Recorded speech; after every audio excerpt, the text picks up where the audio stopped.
Divisors. तो number of divisors कितने होते हैं ये तो हमने देख लिया था।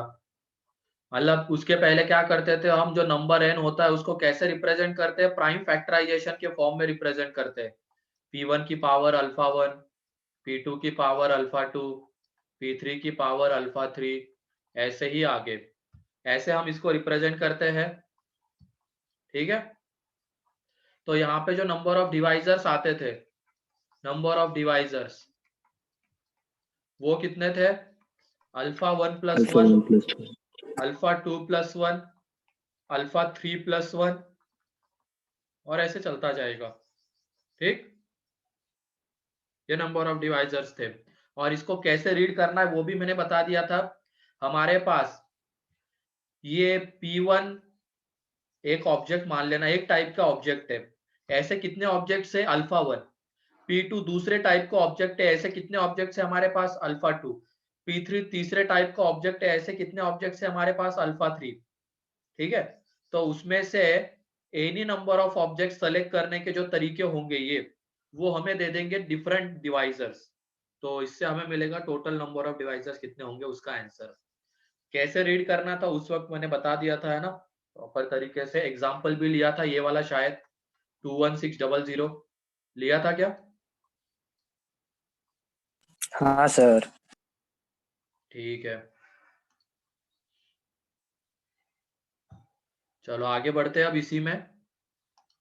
2 मिनट सर, ये कॉपी करने दो ना। अरे वो तो किया होगा ना उस दिन, नहीं किया था सर। तो कर लिया करो। उसमें अच्छे से समझा दिया था कि इसको कैसे रीड करना होता है और ये आता कैसे है। उसमें P alike, Q alike, R alike वाले कंसेप्ट से देखना होता है।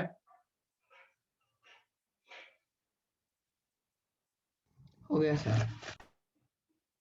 ठीक है, अगला लिखो, number of veg.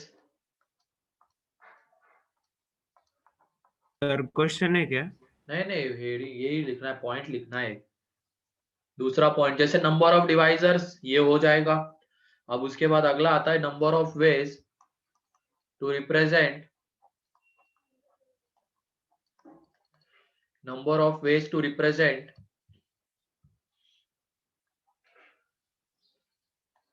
n as a product of, so product of two natural numbers,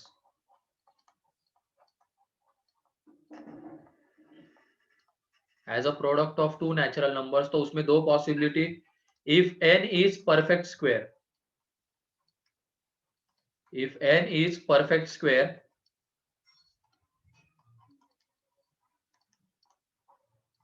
n अगर परफेक्ट स्क्वायर होगा तो ऐसे नंबर ऑफ वेज आ जाएंगे, alpha 1 plus 1, alpha 2 plus 1, up to, मान लो ये n यहाँ पे यहाँ तक लेके चले जाना तुम, Pn की पावर अल्फा n तक, ताकि कहाँ तक जाके रुकना है वो हमें पता चले। अल्फा n प्लस 1 ये इसमें ऐड कर लेना।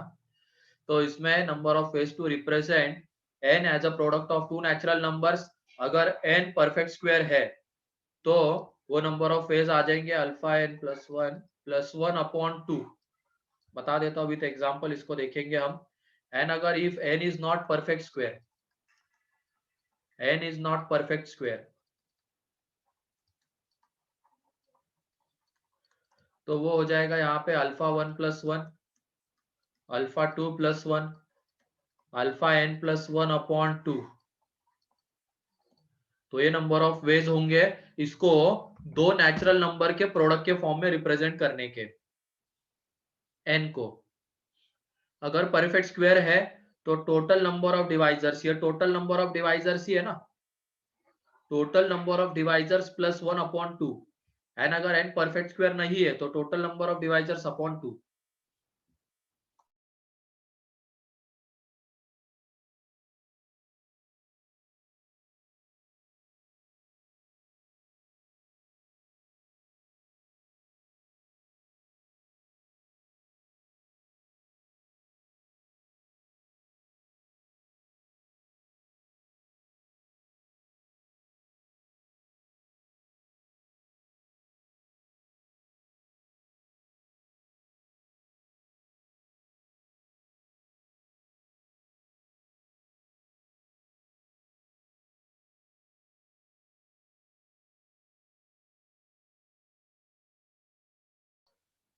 हो गया क्या ये? ठीक है, तो Yes, देखो sir. आता कैसे है अब। जैसे हमें इसको रिप्रेजेंट करना है 12 को, 12 वाला ही एग्जांपल लेते हैं, दो नेचुरल नंबर के प्रोडक्ट के फॉर्म में रिप्रेजेंट करना है। तो एक तो 1 इंटू 12 ये एक केस आएगी, फिर उसके बाद 2 इंटू 6 ये एक केस आएगी, फिर उसके बाद और कौन सी केस आएगी यहाँ पे 3 इंटू 4। इसके अलावा और कोई केस आएगी क्या? No sir. नहीं आएगी, है ना। तो कितने तरीके से इसको हम रिप्रेजेंट कर सकते हैं? 3 तरीके से। अरे अरे अरे अरे अरे, ठीक है। अब ये देखो, इसको प्राइम फैक्टराइजेशन के फॉर्म में कैसे लिखेंगे हम? 2 की पावर 2, 3 की पावर 1 ऐसे लिखेंगे। अब फॉर्मूले से भी देख लो 3 आता है क्या। अब यहाँ पे क्या था, ये परफेक्ट स्क्वायर तो नहीं है, परफेक्ट स्क्वायर नहीं है, इसको हमें दो नेचुरल नंबर के प्रोडक्ट के फॉर्म में लिखना है। तो रिजल्ट क्या रहेगा उसका? 2 plus 1, 1 plus 1, total number of divisors upon 2। तो देखो यहाँ से भी आंसर कितना आ रहा है? 3। ठीक है, ये हो गया किसके लिए? जब नंबर परफेक्ट स्क्वायर नहीं है तब। अब उसके बाद परफेक्ट स्क्वायर ले लेते हैं। तो 25 को रिप्रेजेंट करने के तरीके देख लो यहाँ पे, 2 इंटू 25, 1 इंटू 25, फिर उसके बाद 5 इंटू 5। इसके अलावा और कोई पॉसिबिलिटी है क्या? No sir. नहीं है। तो इसको देखो हम कैसे रिप्रेजेंट कर सकते हैं, 5 का स्क्वायर प्राइम फैक्टराइजेशन के फॉर्म में। तो इसके नंबर ऑफ सर आप डिवाइजर्स क्या आ जाएंगे 2 प्लस 1, उसमें हम प्लस 1 करेंगे अपॉन 2। तो देख लो यहाँ पे ये कितना आ जाएगा? 4 अपॉन 2 दैट इज 2। तो दो तरीके। तो क्लियर है। नेचुरल नंबर n को अगर हमें दो नेचुरल नंबर के प्रोडक्ट के फॉर्म में रिप्रेजेंट करना है तो उसके तरीके कितने होंगे? सर आपकी आवाज ब्रेक हो रही है। एक मिनट, अब आ रही है क्या?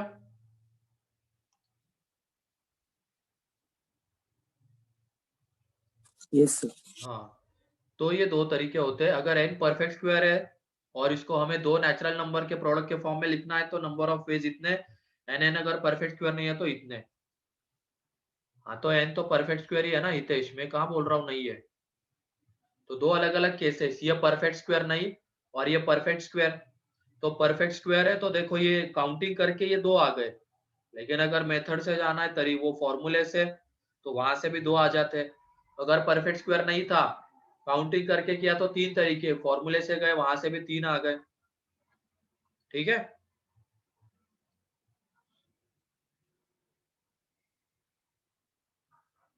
सर ये नहीं समझ रहे। क्या?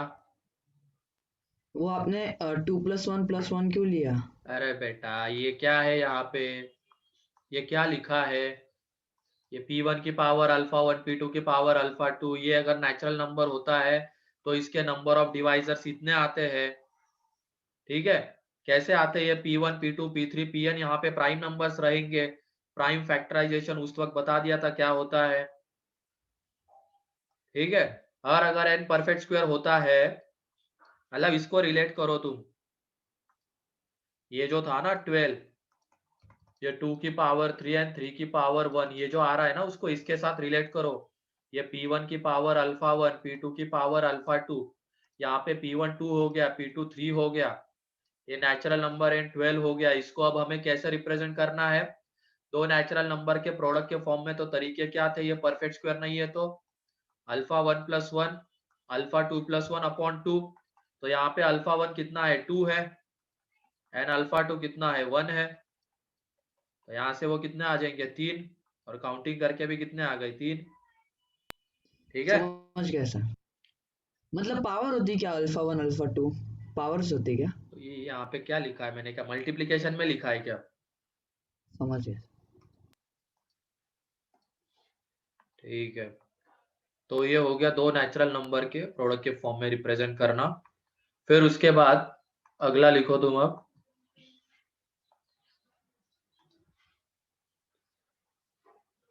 number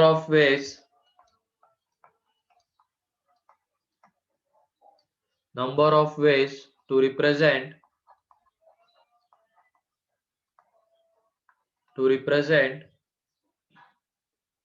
n as a product of two integers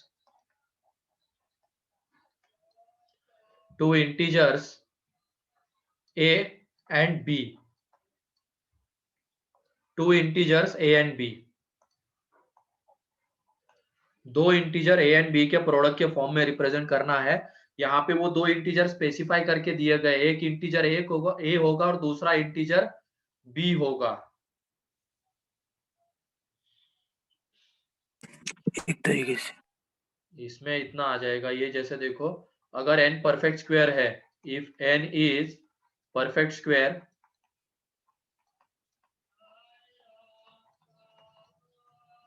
तो यह आ जाएगा 4 टाइम्स ऑफ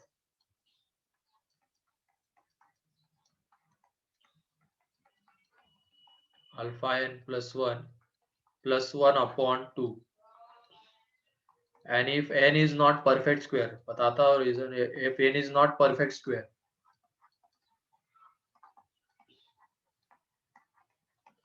तो 4 times of alpha 1 plus 1, alpha 2 plus 1, alpha n plus 1 upon 2।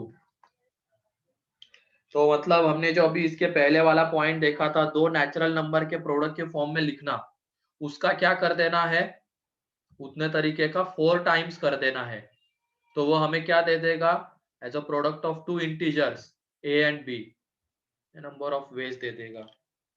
जन देख लो इसके पीछे का क्या है, यहाँ पे अब ये 12 को रिप्रेजेंट कर, अब a एंड b दो स्पेसिफिक इंटीजर्स, ये पहला इंटीजर और ये दूसरा है।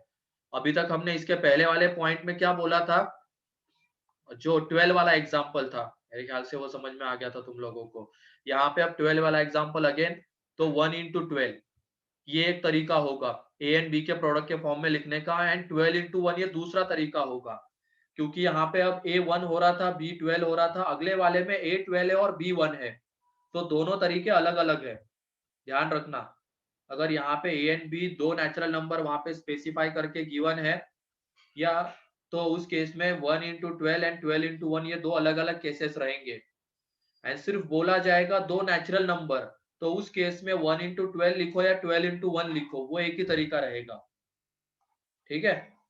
लेकिन अगर यहाँ पे स्पेसिफाई करके दिया गया है कि two integers a and b, तो उस केस में 1 इंटू 12 एंड 12 इंटू 1 ये दो अलग अलग केसेस।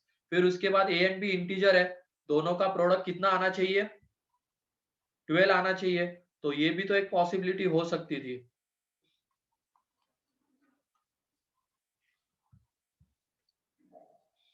है ना, ये भी तो एक पॉसिबिलिटी हो सकती है। तो यहाँ पे देख लो, जैसे हमने इसके पहले वाला जो पॉइंट था 12 को एज अ प्रोडक्ट ऑफ क्या रिप्रेजेंट करना था, दो नेचुरल नंबर, तो उसमें तरीके कितने, 1 इंटू 12, 2 इंटू 6 एंड 3 इंटू 4, तीन तरीके थे, ठीक है। लेकिन अब यहाँ पे दो इंटीजर के प्रोडक्ट के फॉर्म में लिखना है, इंटीजर से a एंड b। तो जैसे यहाँ पे एक केस आ रही है, ये एक केस आ रही है, तो उसी सेम केस के लिए इसके कितने आंसर्स आ रहे हैं हमारे पास, 4। तो ये दूसरी केस, सेम उसके लिए कितने आंसर्स आएंगे, 4। फिर ये तीसरी केस, सेम उसके लिए कितने आंसर्स आएंगे, 4। मतलब जो हमने इसके पहले वाले पॉइंट में ये जो आंसर निकाला था, n अगर परफेक्ट स्क्वायर था तो नंबर ऑफ वेज दो नेचुरल नंबर के प्रोडक्ट के फॉर्म में लिखना, ये इतने थे, तो उसका हमें क्या कर देना है अब, 4 टाइम्स, ठीक है। क्लियर है क्या वाला पॉइंट, यस सर। पहले क्या निकाल लेना ऐसे क्वेश्चन में, number of ways to represent n as a product of two natural numbers, two natural numbers निकाल लेना, एंड फिर उसका क्या कर देंगे हम, 4 टाइम्स कर देंगे, उसका 4 टाइम्स कर देंगे।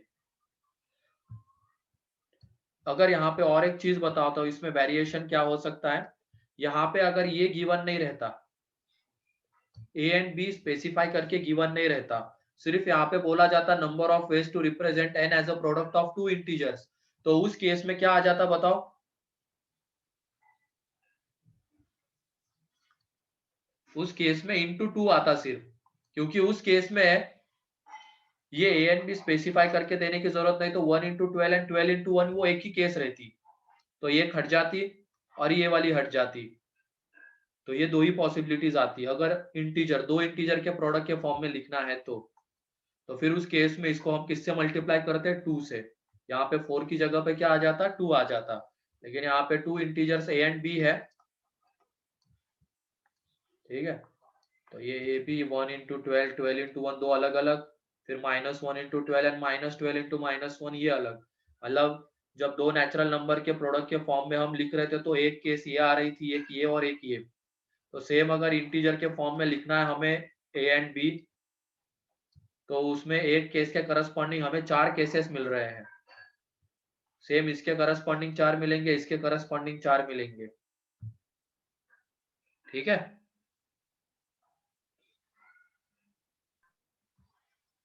और परफेक्ट स्क्वायर में एक चीज और ध्यान रखनी है हमें, अगर 25 होता है तो रिप्रेजेंट करने के तरीके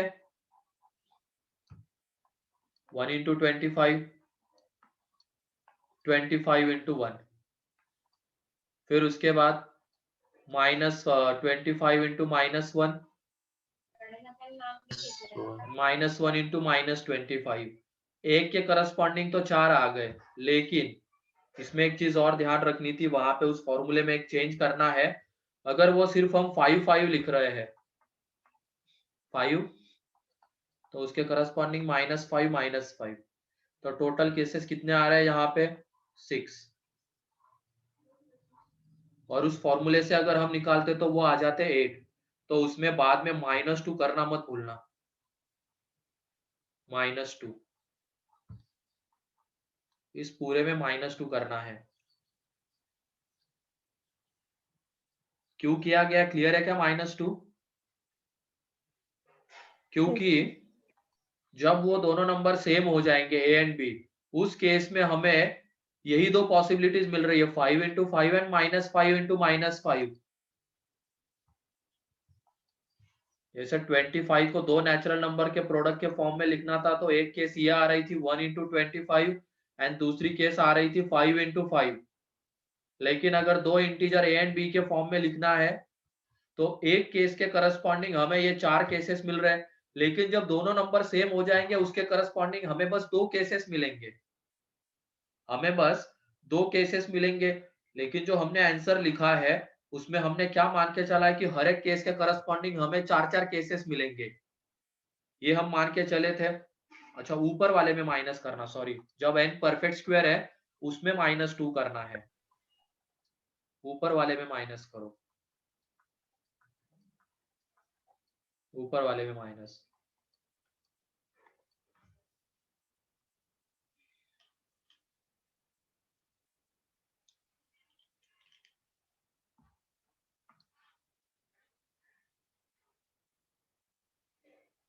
क्लियर है ये वाला पॉइंट?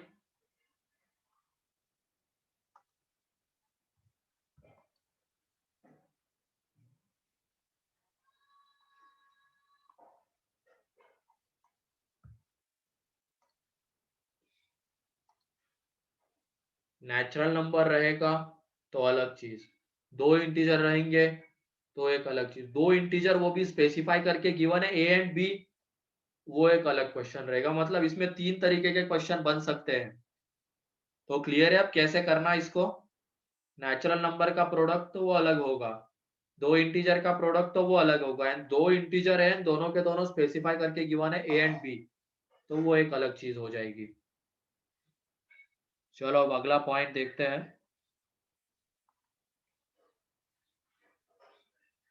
यहाँ पे ये एग्जाम्पल बस मैं समझाने के लिए लिख रहा हूँ, फाइनली तो हमें लेकिन ये फॉर्मूले ही याद रखने, ये जो रिजल्ट है। अगला है number of veg, number of veg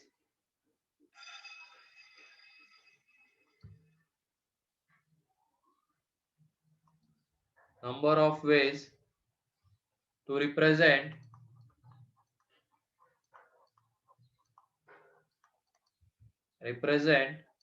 n as a product of n as a product of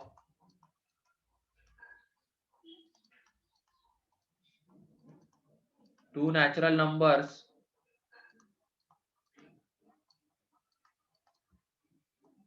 which are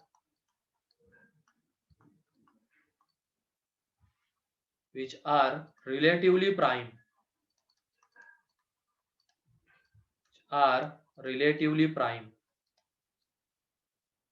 तो n को अगर हम ऐसे रिप्रेजेंट कर रहे थे p1 की पावर अल्फा 1, p2 की पावर अल्फा 2 एंड p1 की पावर अल्फा n, देन ये जो नंबर ऑफ वेज आएंगे n को अगर ऐसे रिप्रेजेंट कर रहे हैं तो ये नंबर ऑफ वेज है 2 की पावर n, उसी में -1, 2 की पावर n -1, ये उसका आंसर रहेगा। इसका प्रूफ इंपॉर्टेंट है, ध्यान से सुनना। अब इसका प्रूफ पहले ये लिख लो, number of ways to represent n as a product of two natural numbers which are relatively prime. Relatively prime मतलब क्या होगा?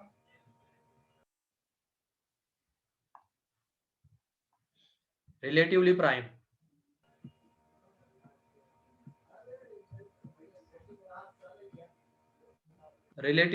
मींस एक श्री मार्ट जैसा कुछ है वेबसाइट, उस पे अवेलेबल है। अरे बताओ, कोई भी रिलेटिवली प्राइम मींस कैसे नंबर्स?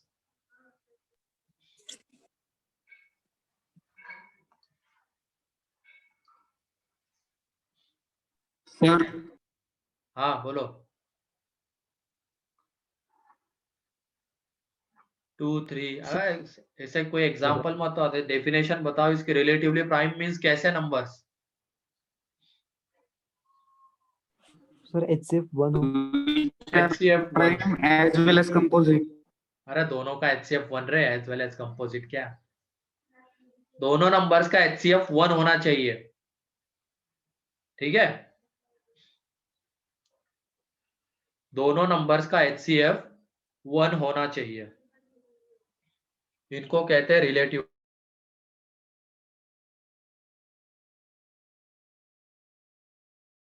सर कुछ सुनाई नहीं दे रहा।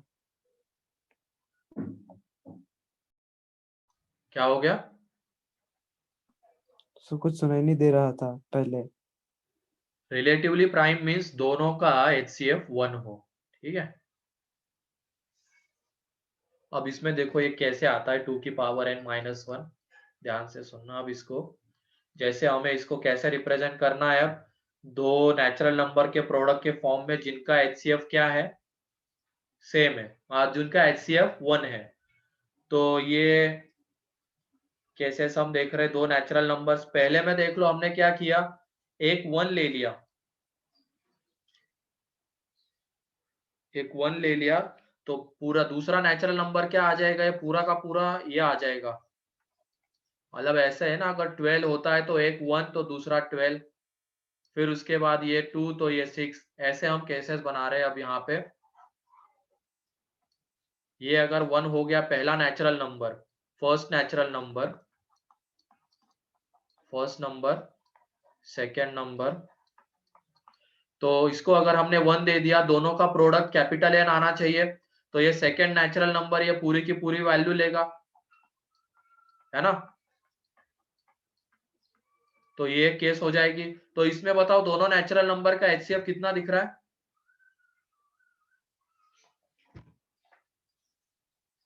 दोनों नेचुरल नंबर का HCF 1, ठीक है? फिर उसके बाद अब ये जो देना है ना, विथ पावर पूरा का पूरा देना पड़ेगा। जैसे अब हमने ये केस तो ये बना ली जिसमें दोनों का HCF 1 आ रहा है, और भी बहुत सारी पॉसिबिलिटीज है, तो उनको देखो कैसे हम करेंगे। तो ये P1 की पावर अल्फा 1 अगर देना है ना, तो विथ पावर पूरा का पूरा इसको दे दो, फर्स्ट को।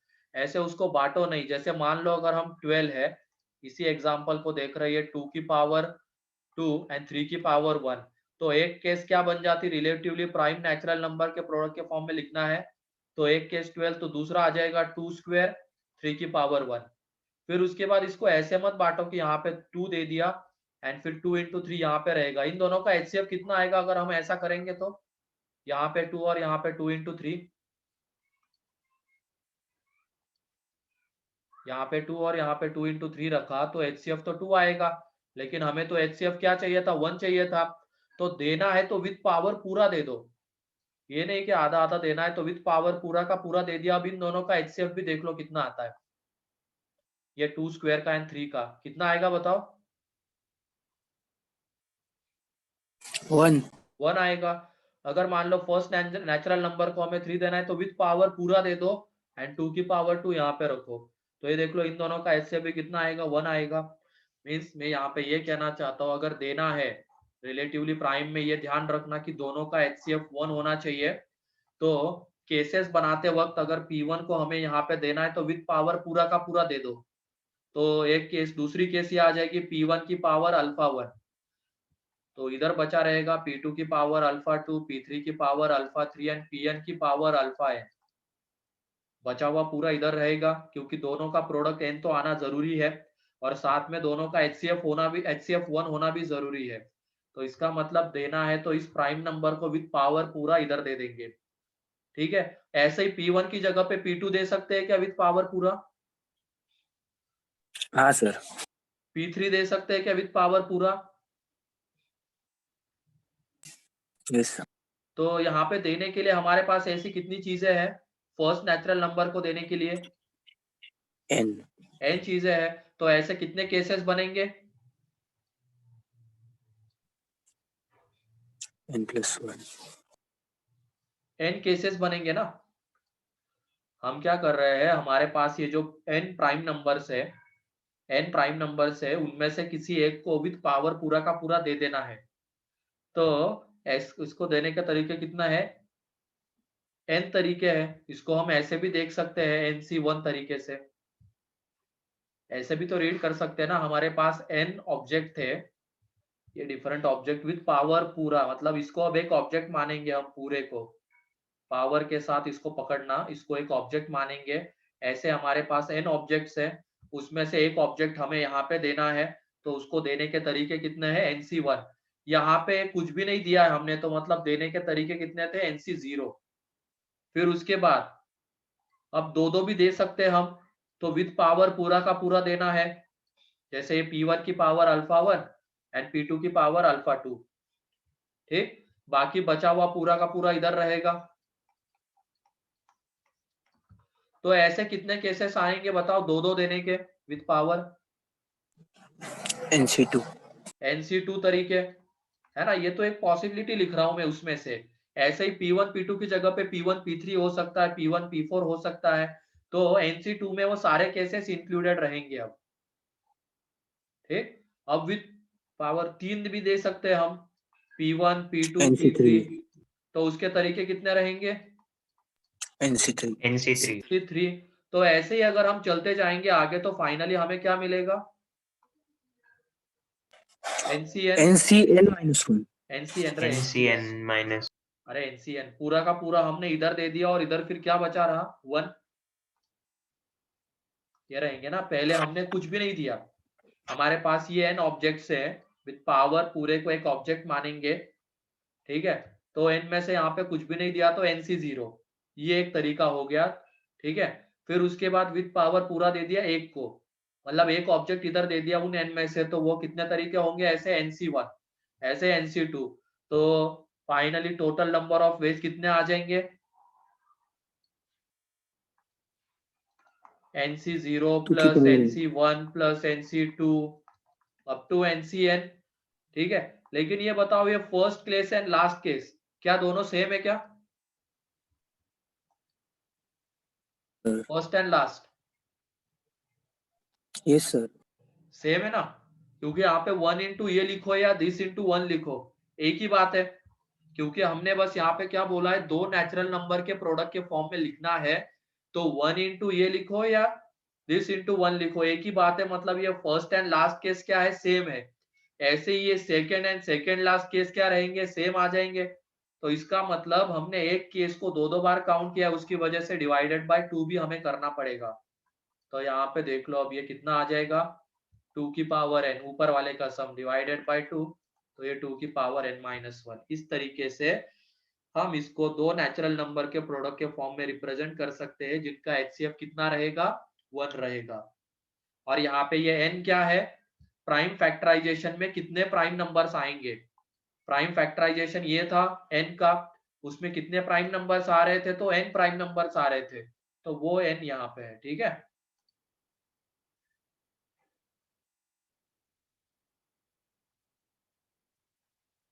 क्लियर है क्या? बताओ ये प्रूफ। हाँ सर क्लियर है। हाँ सर। HCF 1 होना चाहिए, इसका ध्यान रखना है, उसकी वजह से हम दे रहे तो विद पावर पूरा का पूरा दे रहे हैं। तो इसकी वजह से हमने क्या माना, अब यहाँ पे हमारे पास ये n ऑब्जेक्ट्स है, ये P1 P2 P3 Pn, ये n ऑब्जेक्ट्स है।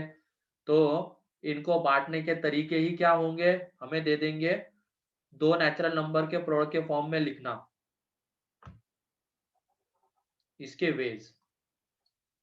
तो पहले n में से कुछ भी नहीं दिया इसको, ये एक तरीका हो गया। फिर n में से एक, ये तरीके आ जाएंगे जिसमें HCF कितना रहेगा। हाँ, प्रूफ पर भी क्वेश्चन बनते, इसी वजह से मैंने इसको करवाया है।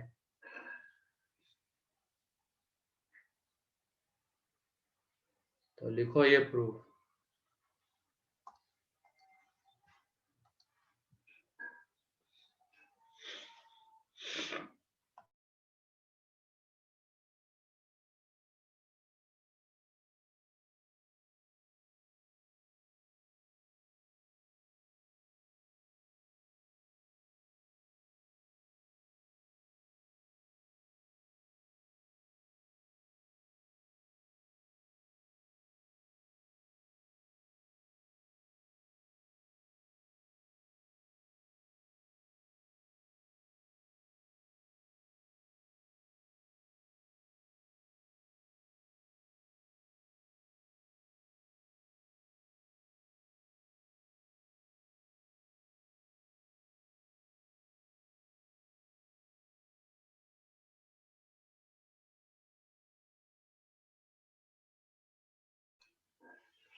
ये मेरे ख्याल से हो गया होगा। तो अगला पॉइंट देखो, ये तो क्या हो गया, हम अभी तक देख रहे हैं कि डिवाइजर से रिलेटेड चीजें देख रहे हैं। नंबर ऑफ डिवाइजर्स कितने, दो नेचुरल नंबर के प्रोडक्ट के फॉर्म में लिखना, दो इंटीजर ए एंड बी के प्रोडक्ट के फॉर्म में लिखना, दो नेचुरल नंबर जो कि रिलेटिवली प्राइम है उसके फॉर्म में लिखना, इसके नंबर ऑफ वेज कितने हैं। अब जो टोटल नंबर ऑफ डिवाइजर्स आते हैं उनका हम सम कैसे निकालते हैं वो देखने वाले हैं। उसके लिए एग्जांपल 12 वाला ही ले लेते पहले। तो देख लो इसके डिवाइजर्स क्या क्या है, 1 2 3 4 6 एंड फिर इसके बाद 12। ठीक है, अब हमें 1 कैसे मिलेगा, जब हम 2 की पावर 0 लेंगे, 3 की पावर 0 लेंगे तब हमें 1 मिलेगा। क्योंकि 12 को लिखने का तरीका कैसा है, 2 की पावर 2 एंड 3 की पावर 3। तो हम इसको कैसे रीड करने वाले हैं, हमारे पास दो ऑब्जेक्ट से एक टाइप के एंड एक ऑब्जेक्ट है दूसरे टाइप का, इसको हम ऐसे रीड करेंगे। दो ऑब्जेक्ट है एक टाइप के, मतलब ये P alike and Q alike, ऐसे हम उसको रीड करेंगे। ठीक है, तो इसको any number of time select करने के तरीके ही हमें नंबर ऑफ डिवाइजर्स दे रहे थे। अब उन्हीं डिवाइजर्स का हमें सम चाहिए। तो ये 1 कैसे आता है, जब हम 2 में से भी कुछ नहीं लेंगे और 3 में से भी कुछ नहीं लेंगे। ये 2 कैसे मिलता है, जब हमने 2 में से एक ले लिया और 3 में से कुछ भी नहीं लिया। ये 3 कैसे मिलता है, जब हमने 2 में से कुछ भी नहीं लिया और 3 में से एक ले लिया। 4 कैसे मिलता है, 2 में से 2 ले लिए, ठीक है, एंड 3 सा कुछ भी नहीं लिया हमने, ये में से 3 का एक ले लिया। एंड ये 12 कैसा, 2 के 2 दोनों ले लिए एंड 3 का एक पूरा ले लिया। तो ऐसे मिलेंगे, तो इनको रीअरेंज करके लिखते हैं हम। ये देखो यहाँ पे इन तीनों को एक साथ ले लो। तो यहाँ पे 3 की पावर 0 बाहर, ये 2 की पावर 2, 2 की पावर 1, 2 की पावर 2, इनका सम ही तो चाहिए था ना हमें डिवाइजर्स का। तो सम देखो कैसे लिख रहे हैं, ये इन तीनों को हमने एक साथ लिया तो 3 की पावर 0 बाहर, अंदर में बचा रहेगा 2 की पावर 0, 2 की पावर 1 एंड 2 की पावर 2। फिर इन तीनों को एक साथ ले लो, यहाँ से 3 की पावर 1 बाहर आ जाएगा, 2 की पावर 0, 2 की पावर 1 एंड 2 की पावर 2। तो सम देख लो, 2 की पावर 0, 2 की पावर 1, 2 की पावर 2, फिर 3 की पावर 0, 3 की पावर 1। तो ये उसका सम आ जाएगा। ठीक है, तो ऐसे ही अब हमें इसके डिवाइजर्स का सम लिखना है। ये P1 की पावर अल्फा 1, P2 की पावर अल्फा 2, P3 की पावर अल्फा 3, Pn की पावर अल्फा n। कौन बताएगा डिवाइजर्स का सम क्या आएगा, सम ऑफ डिवाइजर्स बताओ समर। P1 की पावर 0 प्लस P1 की पावर 1 प्लस P2 की पावर सॉरी P1 की पावर 2 अप टू P1 की पावर अल्फा 1, वैसे अगला P2 का P2 की पावर 0 प्लस P2 की पावर 1 अप टू P2 की पावर अल्फा 2। मतलब ये क्या है, P1 हमारे पास कितने अवेलेबल है, अल्फा 1 अवेलेबल है, अल्फा 1 नंबर ऑफ टाइम्स, तो उसको 0 बार लेना, 1 बार लेना, 2 बार लेना, ऐसे ही अल्फा 1 टाइम्स लेना, उनको हम पावर में चढ़ा देंगे P1 के। ये सम निकाल रहे हैं अब। फिर सेम P2 के लिए, फिर P3 के लिए, और फाइनली Pn के लिए, Pn की पावर 0, Pn की पावर 1, ऐसे ही Pn की पावर अल्फा n। तो ये सम ऑफ डिवाइजर्स आ जाएगा। ये उसका एग्जांपल है कैसे आता है ये फॉर्मूला। ठीक है, जैसे ये 12 क्या था, 2 की पावर 2, 3 की पावर 1। तो इसके सम ऑफ डिवाइजर्स कैसे लिखेंगे हम, 2 को हम कितनी बार ले सकते हैं, 0 बार, 1 बार, 2 बार, क्योंकि हमारे पास ये 2 कितनी बार अवेलेबल है, 2 बार अवेलेबल है, एंड 3 कितनी बार, 1 बार ही अवेलेबल है। ठीक है, कितने अवेलेबल है, तो 2 अवेलेबल है और ये 1 अवेलेबल है, तो इससे लिखा। और ये इंपॉर्टेंट चीज है, इसके ऊपर क्वेश्चन आते हैं। इसको रीड कैसे करना है, P alike, Q alike, R alike वाले कंसेप्ट से इसको रीड करना है।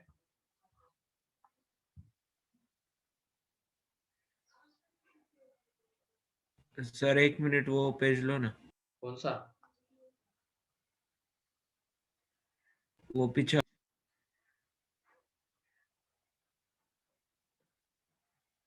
ये देख लो रितेश, यहाँ पे इस एग्जांपल से वो पूरी कहानी आगे की क्लियर हो जाती है। हमारे पास ये 2 है, 2 एक प्राइम नंबर है, इसको हम P1 बोलेंगे। P1 कितने अवेलेबल है, 2 अवेलेबल है। ये दूसरा प्राइम नंबर P2, P2 कितने अवेलेबल है, 1 ही अवेलेबल है। ठीक है, ये P1 2 अवेलेबल है, P2 1 अवेलेबल है।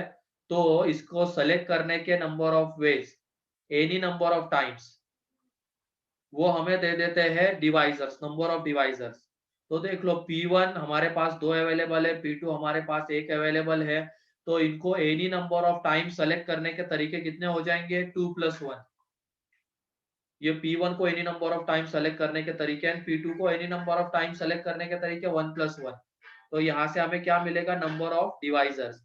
ये जो हमने 2 + 1 लिखा है, उसमें कौन से केसेस इंक्लूडेड है, हमने P1 को 0 बार लिया, P1 को 1 बार लिया, P1 को 2 बार लिया, ये 3 केसेस इंक्लूडेड है। और ये जो 1 + 1 लिखा है, उसमें कौन से केसेस इंक्लूडेड है, P2 को हमने 0 बार लिया, P2 को हमने 1 बार लिया, ये 2 केसेस इंक्लूडेड है।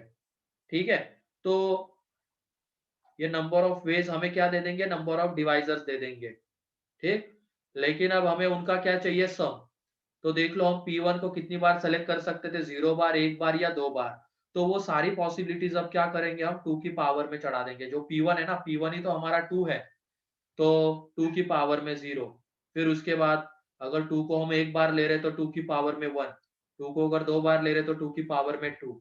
ऐसे ही 3 के लिए, 3 को सेलेक्ट करने के तरीके 2 हो, या तो वो आए ना, या तो आए तो 1 बार आए। तो जब हम उसको 0 बार ले रहे तो 3 की पावर 0, एंड 1 बार ले रहे तो 3 की पावर 1। यहाँ से हमें मिलेगा number of sum of divisors. ठीक है, और इससे any number of time select करने के तरीके से हमें मिलेगा नंबर ऑफ डिवाइजर्स। क्लियर है,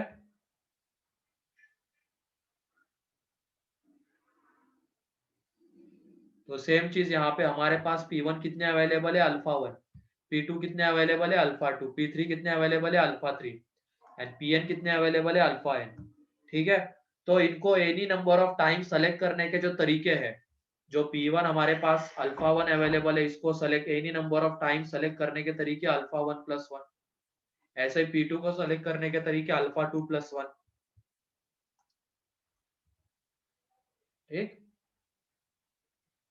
फिर उसके बाद P3 को सेलेक्ट करने के तरीके अल्फा 3 + 1।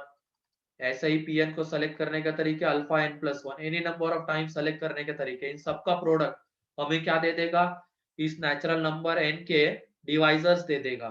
ये अल्फा +1 में क्या क्या इंक्लूडेड है, हमने P1 को 0 बार लिया, P1 को 1 बार, P1 को 2 बार, P1 को अल्फा 1 टाइम्स लिया। वो सारी पॉसिबिलिटीज इसमें इंक्लूडेड है।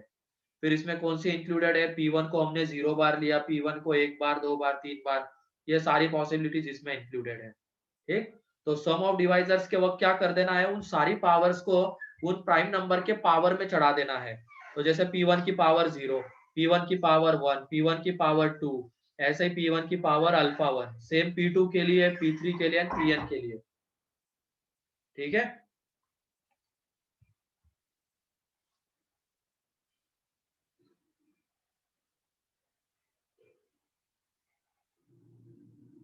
हाँ पावर में अगर 2 होगा तो उसको सेलेक्ट करने के तरीके के रीड करने का तरीका मैं बता रहा हूँ, उससे सारी चीजें क्लियर हो जाएगी।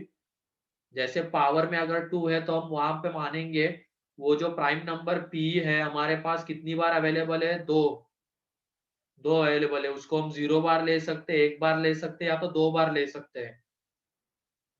तो 0 बार ले सकते, 1 बार ले सकते, 2 बार ले सकते, तो उसके पावर में आएगा सम ऑफ डिवाइजर्स निकालने में। क्लियर है?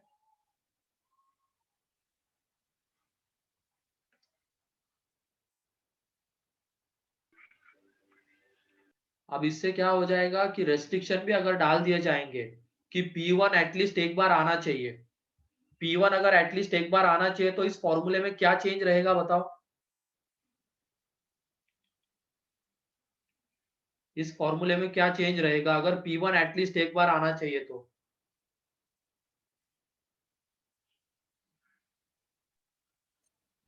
Alpha 1, alpha 2, alpha 3, alpha.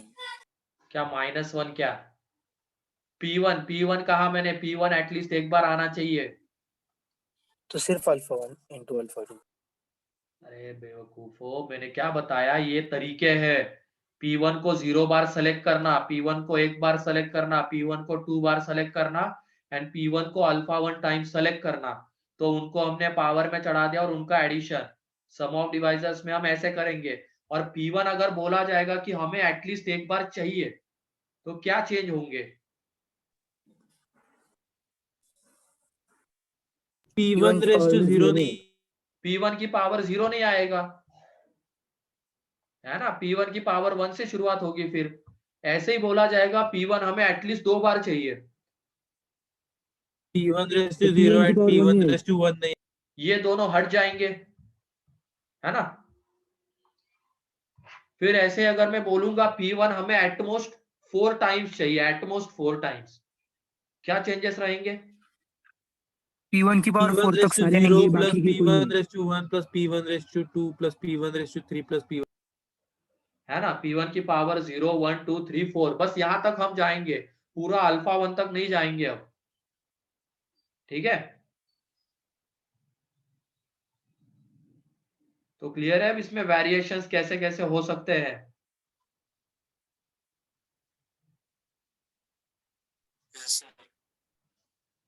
ठीक है, तो लिखो, अब क्वेश्चन लिखो, तुम देखते हो कितना क्या करते हो।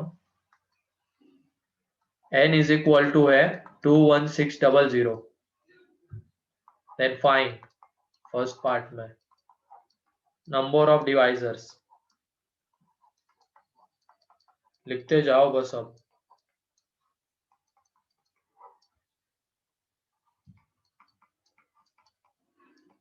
Number of ways to represent it as a product of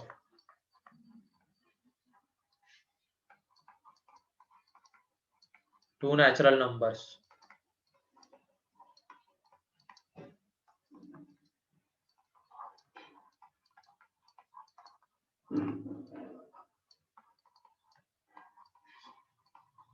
sir number of divisors 72।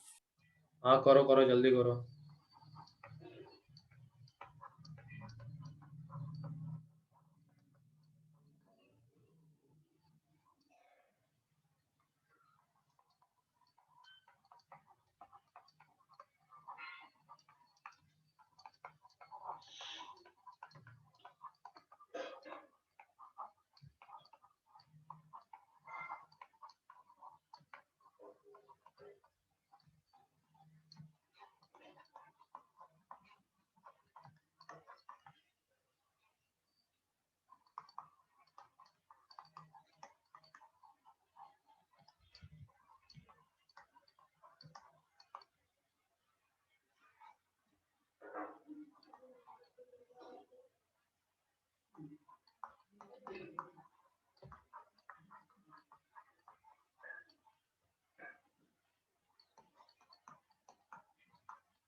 ये 4 हो गए क्या?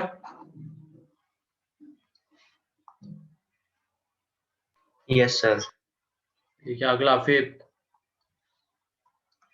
Number of veg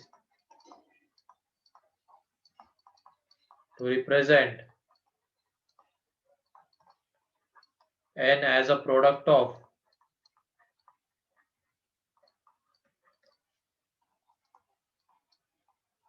two natural numbers which are relatively prime.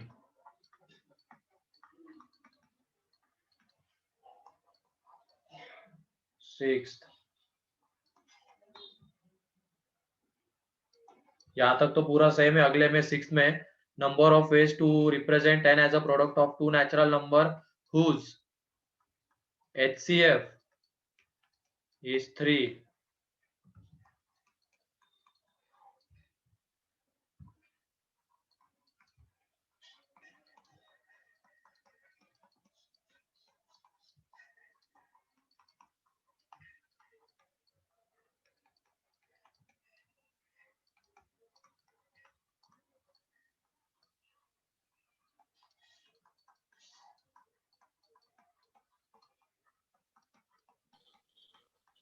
Sir आप कुछ बोल रहे हो क्या? मैं कुछ नहीं बोल रहा हूं, मैं लिख रहा हूं।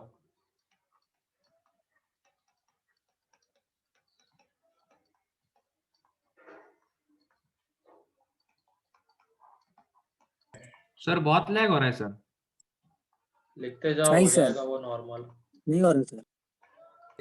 सर अभी सब आ रहा है लिख के, मतलब बहुत लैग हो रहा है। अभी कौन सा चल रहा है तुम्हारे इसमें? सर अभी नहीं, 8 आया जस्ट, मतलब 6 के बाद डायरेक्ट इतना फास्ट चालू हो गया कि 9 पे आ गया। सर 7th पे आ रहा है सर मेरा। सर नहीं हो रहा है लैग। नहीं हो रहा है सर। हाँ ठीक है, 9 चल रहा है ना यहाँ पे। हाँ सर।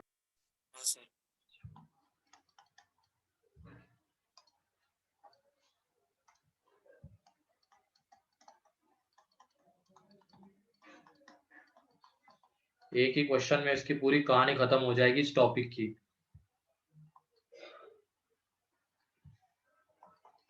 सर फिर सेक्शन सी कर सकते हैं? हाँ बिल्कुल।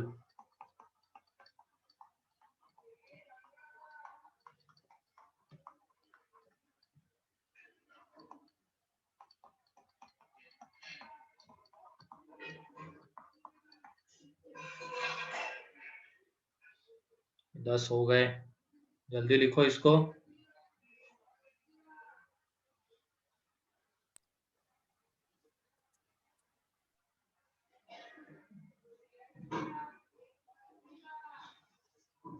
रीड इसको कैसे करना, P alike, Q alike, R alike की तरीके से करना है।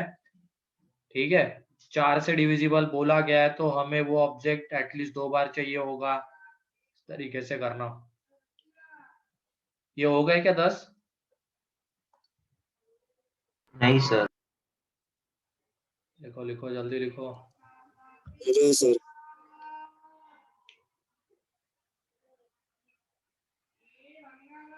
जल्दी जल्दी।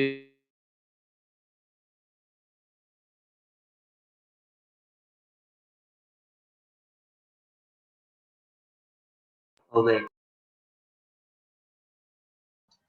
11वां,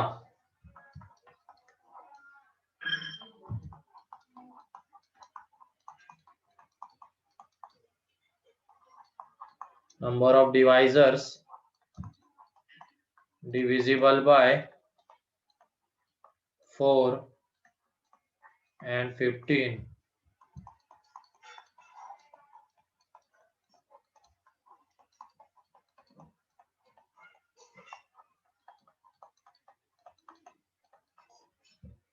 Divisible by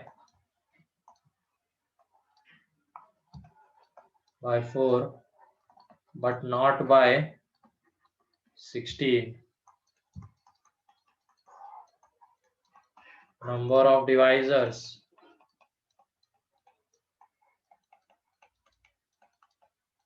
divisible by 4 but not by 15।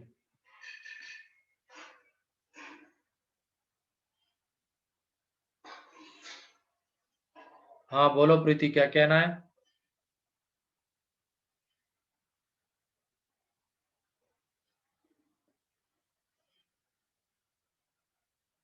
अच्छा ये एक क्वेश्चन है, हाँ बिल्कुल एक ही तो क्वेश्चन है ये। अब नंबर तो एक ही लेके चल रहा हूँ ना इसमें, n इज इक्वल टू 21600।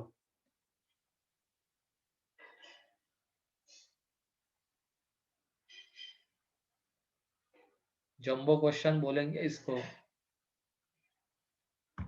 अब कहाँ उसको 13 क्वेश्चन लिखवाते रहूं मैं उसके लिए। तो सही है, एक ही इसमें 13 आ गए, समझने में भी आसानी।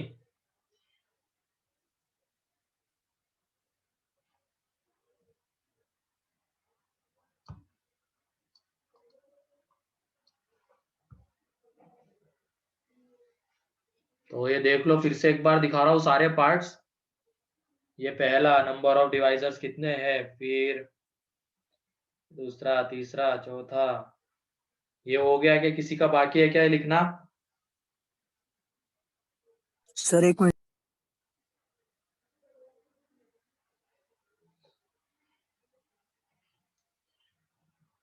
अगर ये 13 पार्ट अच्छे से हो गए ना अपने, तो इसके ऊपर कैसा भी क्वेश्चन आने दो, कैसा भी, कितना भी हार्ड, तो बन जाएगा।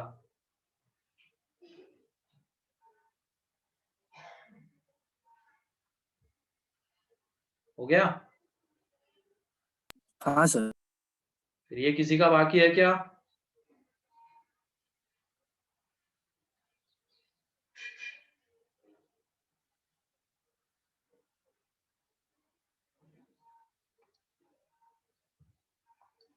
ठीक है, फिर उसके बाद ये 13, 11, 12, 13।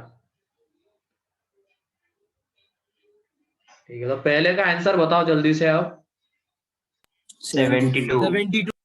बहुत बढ़िया, पहले का 72, वो तो कोई भी बता देगा। अब किसका नहीं आया 72? किसका नहीं आया है?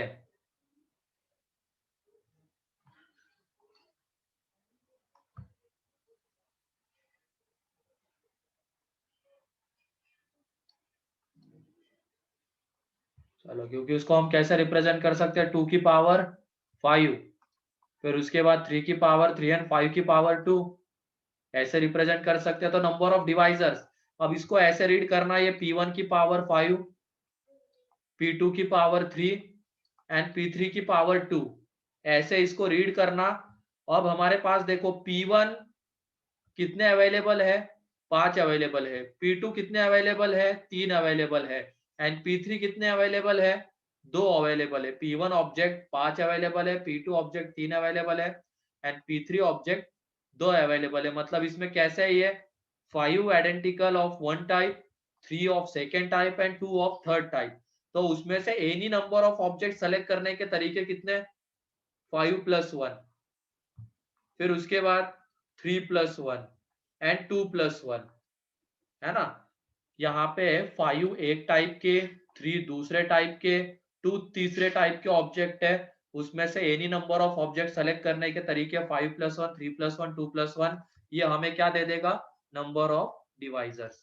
तो यहाँ पे ये क्या आ जाएगा, 72। क्लियर है? पहला क्लियर है?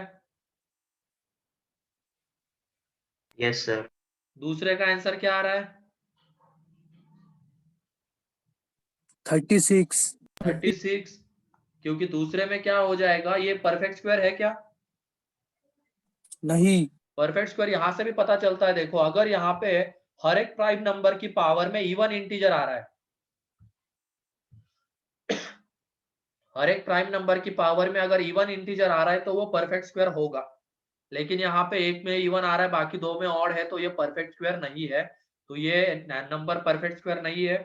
तो इसमें नंबर ऑफ वेज कितने आएंगे, दो नेचुरल नंबर के प्रोडक्ट के फॉर्म में रिप्रेजेंट करने के, 5 + 1, 3 + 1, 2 + 1 अपॉन 2, तो 36। परफेक्ट स्क्वायर होता तो क्या करते,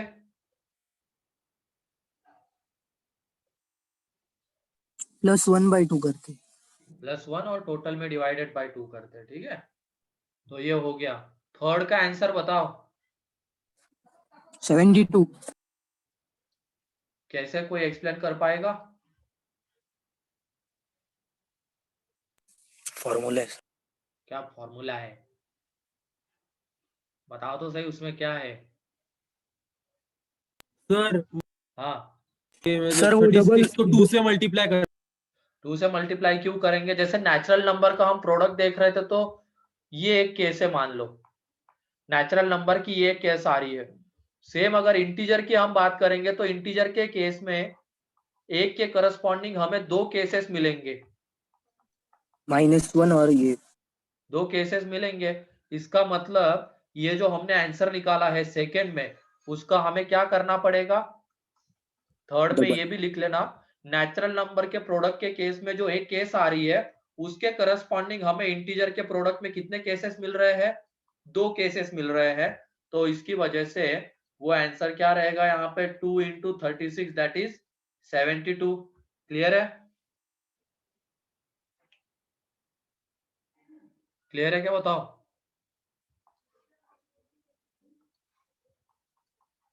फोर्थ का आंसर क्या रहेगा, बताओ फोर्थ। 36 into 4। अरे ये वापस बताओ, आप क्या, तुम फिर से क्या चाहते हो? उस टाइम पे वो चार एक कैसे केस के आता है, चार से करस्पॉन्डिंग क्यों 4 मल्टीप्लाई केसेस किया आती था, वो अच्छे से बता दिया था ना। यहाँ पे ये एक केस आएगी, जैसे ये नेचुरल नंबर n है 21600, ठीक है। 21600, इसको दो नेचुरल नंबर के प्रोडक्ट के फॉर्म में लिखने के तरीके कितने हैं? 36 तरीके हैं, ठीक है। 36 तरीके हैं, उसमें से हमने एक तरीका कंसिडर कर लिया, दो नेचुरल नंबर के प्रोडक्ट के फॉर्म में रिप्रेजेंट करने का एक तरीका कंसिडर कर लिया। ये दो नेचुरल नंबर के प्रोडक्ट के फॉर्म में हमने n को लिखा 1 into दिस। लेकिन अगर इंटीजर के प्रोडक्ट के फॉर्म में लिखना है तो एक के करस्पॉन्डिंग हमें दो केसेस मिलते हैं, एक तो ये वाली केस और एक माइनस वाली केस। तो इसका मतलब जो सेकंड में आंसर आ रहा था उसका हमें क्या करना है? 2 टाइम्स, क्योंकि सेकंड में जितने भी 36 केसेस है, सेकंड में जितने भी 36 केसेस है, हर एक केस के करस्पॉन्डिंग इंटीजर के प्रोडक्ट के दो दो केसेस आएंगे, तो उसकी वजह से इंटू में 2। एंड यहाँ पे फोर्थ में क्या हो जाएगा? अब इंटू में में 4 4 इंटू में 4 हो जाएगा, क्योंकि यहाँ पे अब दो स्पेसिफाई करके गिवन है हमें इंटीजर्स। मतलब ये है नेचुरल नंबर के प्रोडक्ट की एक केस कंसीडर करेंगे हम। ये क्या है? As a product of two natural number, लेकिन दो इंटीजर ए एंड बी के प्रोडक्ट के फॉर्म में लिखना है। तो ये देखो एक केस ये आएगी, इसके करस्पॉन्डिंग ये केसेस लिख रहे हैं। फिर उसके बाद एक केस ये हो जाएगी, फिर एक -1 -21600 एंड एक केस -21600 -1, ठीक है। मतलब एक के करस्पॉन्डिंग हमें कितने केसेस मिल रहे हैं? 4। तो इसका जो आंसर आएगा वो 4 इंटू कितना आ जाएगा? 36, दैट इज 144। क्लियर है ये? Yes sir.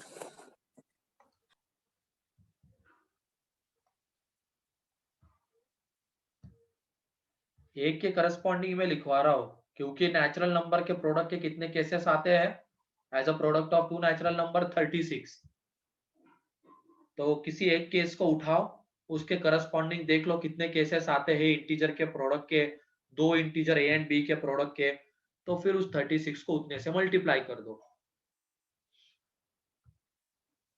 फिफ्थ वाला करो। 4। फिफ्थ का आंसर 4 है।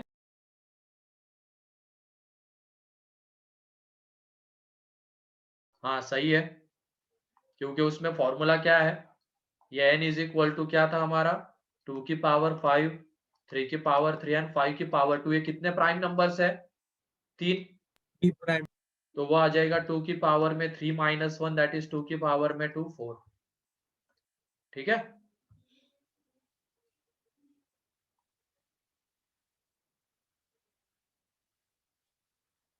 चलो जल्दी करो, सिक्स का बताओ।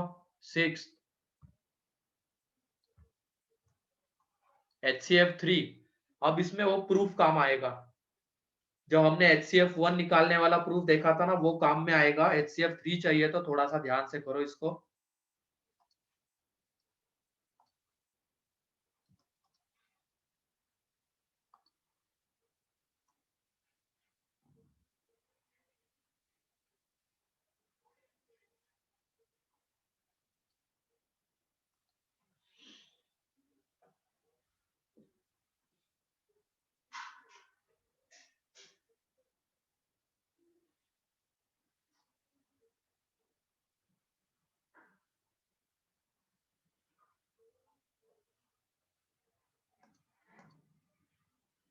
ठीक है, यहाँ पे देख लो अब 6th में HCF हमें क्या चाहिए था 3, तो इस 3 की पावर को पहले ही बांट के रख लेना इस तरीके से, ताकि दोनों नंबर्स का हम जब HCF लेंगे तो वो 3 आएगा। तो ऐसे इसको बांटेंगे हम। एक जो नेचुरल नंबर है उसको हमने 3 दे दिया, एंड दूसरा नेचुरल नंबर उसको 3 स्क्वायर। दोनों का HCF बताओ कितना आएगा? 3 आएगा। अब उसके बाद बचा क्या है? 2 की पावर 5 एंड 5 की पावर 2, तो उसको देना है तो विथ पावर पूरा का पूरा देना है। ठीक है, देना है तो विथ पावर पूरा का पूरा दे देना है। तो ये 2 की पावर 5 एंड 5 की पावर 2, ये एक केस। फिर यहाँ पे 3 दिया, यहाँ पे 2 की पावर 5 विथ पावर पूरा दे दिया, ये 3 स्क्वायर 5 की पावर 2। फिर उसके बाद 5 की पावर 2 को दे दिया विथ पावर पूरा, और इधर 2 की पावर 5 एंड पूरा दोनों के दोनों यहाँ पे दे दिए। तो टोटल केसेस कितने आ रहे? 4। 4। क्लियर है ना किस तरीके से आए? पहले हमने क्या किया, HCF 3 चाहिए था, उसके अकॉर्डिंगली उस 3 की पावर को हमने बांटा, वो पहले ही कर लेना है। तो 3 की पावर को इस तरीके से बांटा ताकि HCF 3 आ जाए। तो ये इधर 3 और इधर एक तरफ 3 स्क्वायर बचा रहेगा, तो HCF दोनों का 3 आ जाएगा। अब जो बची हुई चीज है उसको विथ पावर पूरा का पूरा देना है दोनों तरफ, मतलब देना है तो विथ पावर पूरा देना है। तो 2 की पावर 5 इधर भी दे सकते थे, इधर भी दे सकते थे, हमने पहले इधर दे दिया पूरा विथ पावर, एंड 5 की पावर 2 को भी इधर दे दिया विथ पावर। तो ये एक केस। फिर 2 की पावर 5 एंड 5 की पावर 2 में से एक उठाया और उसको यहाँ पे दे दिया। तो ऐसे 2 केसेस बने, एक एक देने के एंड 2 देने के एक केस। तो इस तरीके से टोटल केसेस कितने आ जाएंगे? 4। तो नंबर ऑफ वेज कितना? 4। क्लियर है क्या? बताओ 6।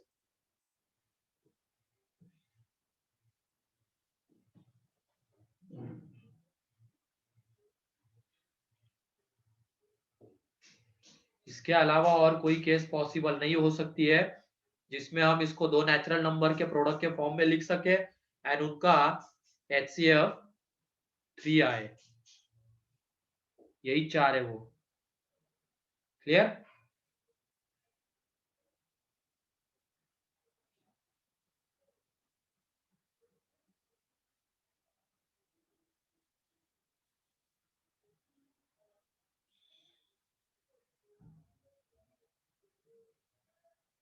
सेवेंथ का क्या आ रहा है बताओ?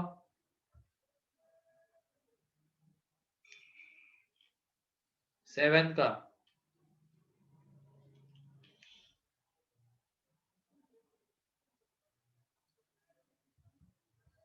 $27 गलत है ना रे? सेवेंथ का सोचो तो सही थोड़ा।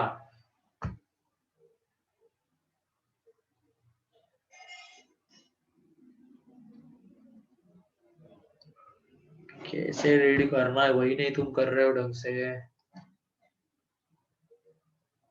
हाँ अब सही है ना 30?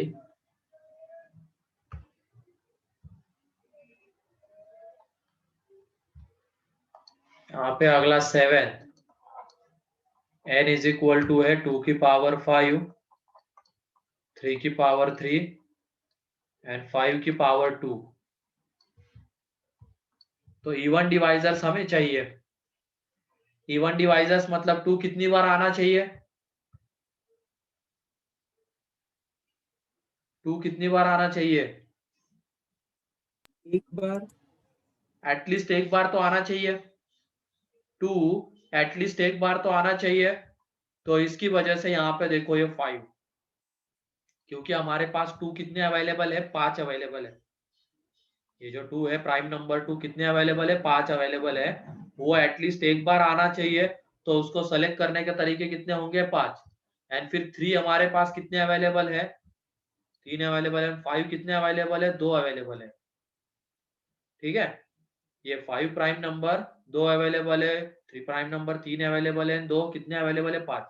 तो 2 एटलीस्ट एक बार आना चाहिए, तो उसको सेलेक्ट करने के तरीके 5। एंड 3 के ऊपर ऐसा कोई रेस्ट्रिक्शन नहीं, वो आ भी सकता है नहीं भी। तो उसको सेलेक्ट करने के तरीके 3+1। 5 को any number of time select करने के तरीके 2+1।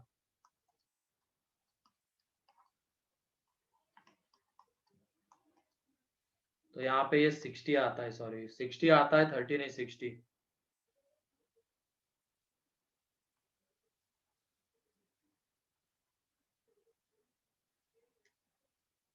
क्लियर है क्या? Yes sir. तुम्हें मतलब क्या हर बार वही चाहिए क्या? P alike, q alike, r alike में से सेलेक्ट करो एटलीस्ट एक। उस तरीके से रीड करना है, बोल रहा हूं मैं बार बार। हमारे पास ये पी क्यू आर है, पी 5 है, क्यू 3 है, आर 2 है।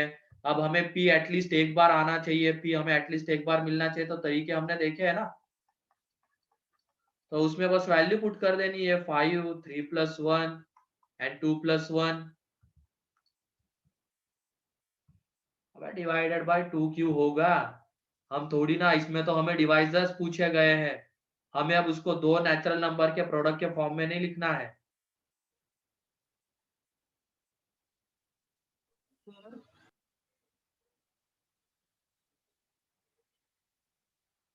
सर 8 का आंसर 48 है। पहले ये बताओ, ये क्लियर है क्या?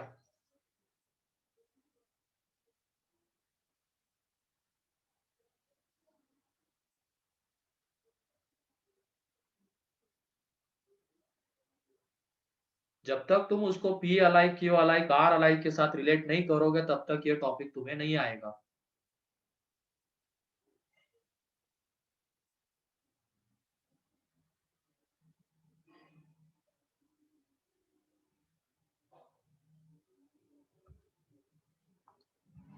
रिलेट करना तुम्हें ही है वहां पे, क्योंकि मैं वही सारी चीजें कर रहा हूँ यहाँ पे। ये पी क्यू आर, ये तीन ऑब्जेक्ट है, मतलब ये 2 3 5 जो नीचे आ रहा है ना प्राइम नंबर, इनको हमने पी क्यू आर माना है।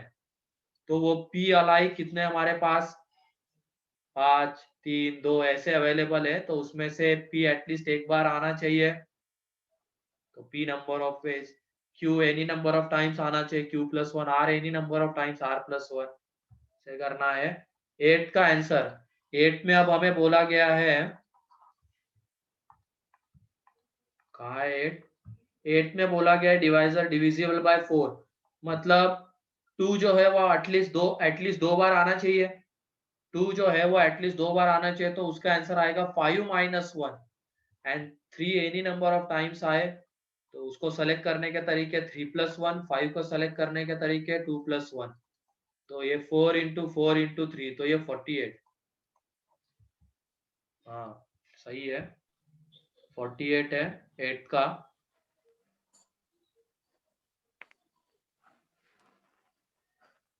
नाइन्थ में क्या बोला गया है?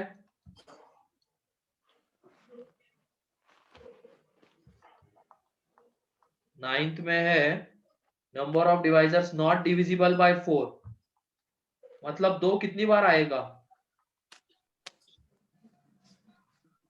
एक बार।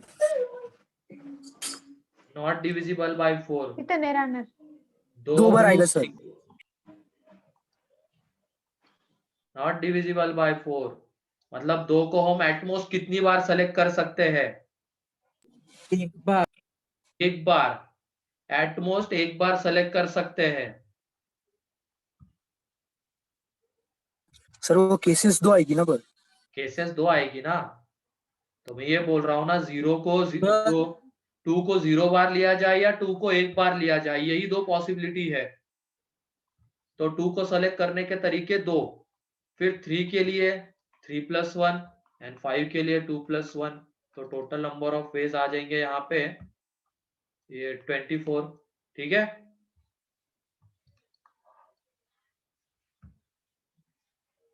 सर हाँ बोलो। सर अगर टोटल में से माइनस टोटल हाँ, डिवाइजर, टोटल में से 4 से डिविजिबल माइनस कर दिया, वो भी है, वही आंसर दे देगा। वही भी वैसे भी जा सकते हो, या तो डायरेक्टली भी देख सकते हो। 2 को सेलेक्ट करने के तरीके दो ही है।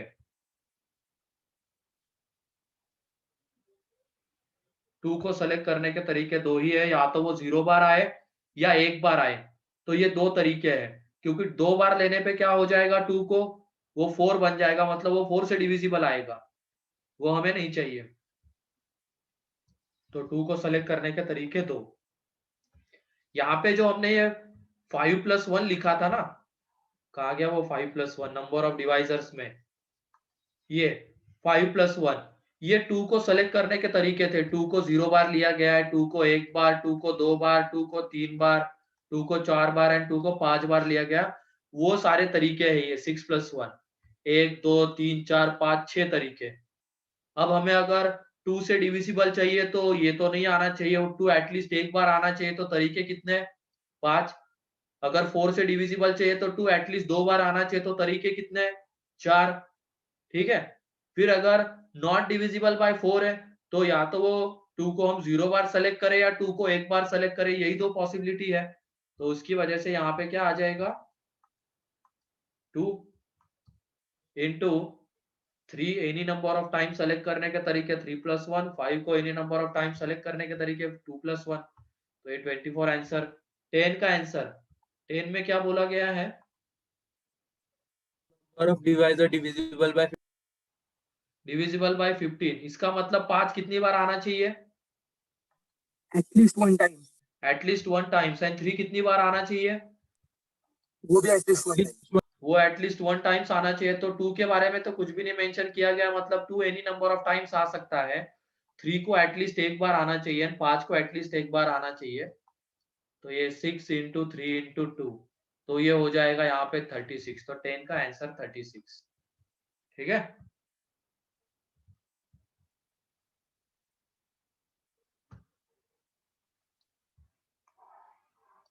फिर उसके बाद 11th,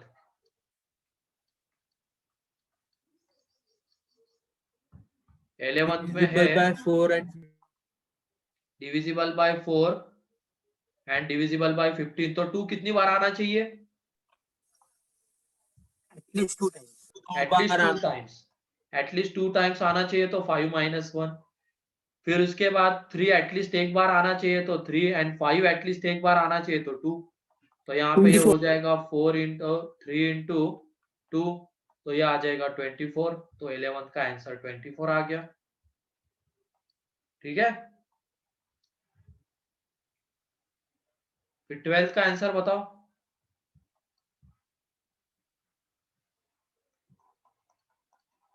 12th में क्या बोला गया है? divisible by 4 but not 16. तो 2 कितनी बार आ सकता है बताओ? 2 बार और 3 बार। मतलब Two ये at most 3 बार 2 आएगा। बार आ सकता है या 3 बार आ सकता है, तो कितनी पॉसिबिलिटीज है ये? 2 पॉसिबिलिटीज है ना। 2 की पावर 4 नहीं ले सकते अब, क्योंकि 2 की पावर 4 लेने पे वो क्या हो जाएगा? 16 से डिविजिबल। एंड 2 की पावर 1 भी नहीं ले सकते हैं, क्योंकि वो लेने पे क्या हो जाएगा? नॉट डिविजिबल बाय 4 हो जाएगा। तो हमें तो 4 से डिविजिबल चाहिए, बट नॉट डिविजिबल बाय 16। तो यही दो केसेस आते हैं। तो 2 एंड फिर अगला 3 के बारे में कुछ नहीं, मतलब 3 + 1 एंड यहाँ पे 2 + 1, तो ये आ जाएगा 2 × 4 × 3। ठीक है। तो ये बन जाएगा यहाँ पे 24। 12th का आंसर 24। ठीक है। एंड उसके बाद 13 तुम सोच के आना घर से। 13 तुम्हारा होमवर्क है। 13 घर से सोच के आओगे और इसको रिलेट करना फिर से। जिन्होंने मतलब रिलेट नहीं कर रहे, जो आंसर नहीं दे रहे, इसका मतलब वो रिलेट ही नहीं कर पा रहे उसको P alike Q alike R alike के साथ, तो वो भी तुम देख लेना। एंड फिर उसके बाद 13 का आंसर निकाल के लाना नेक्स्ट लेक्चर में। और जब तक तुम उसको उस तरीके से रीड नहीं करोगे, इसके क्वेश्चन नहीं बनने वाले तुमसे, क्योंकि इसका अलग ऐसा कुछ है नहीं। उसको P alike Q alike R alike, क्योंकि ये टॉपिक भी मैंने शायद उसी के बाद शुरू किया था। Just P alike Q alike R alike होने के बाद ही तो ये शुरू किया था ना टॉपिक डिवाइजर वाला।